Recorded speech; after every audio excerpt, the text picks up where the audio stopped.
In this video, I'll show you how to transfer Google Chrome bookmarks to another computer or machine. So what you need to do is open up Google Chrome. Then if you go to the three dots in the top right hand corner, you can then hover over bookmarks and lists.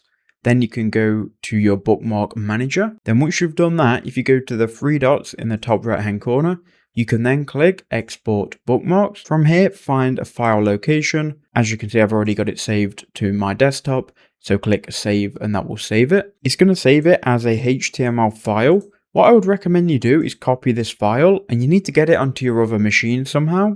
Perhaps you have a USB drive you can plug into your computer and you can then drag the bookmarks file on there. Alternatively, Google Drive is another great way, so you can upload it to Drive.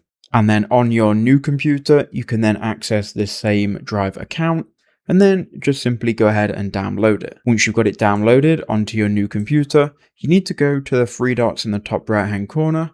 Then you can go to bookmarks and lists, then click on bookmark manager. From here, again, click on the three dots in the top right. Then this time you need to click import bookmarks. Then you can select the bookmark file, then click open, and you've now imported bookmarks.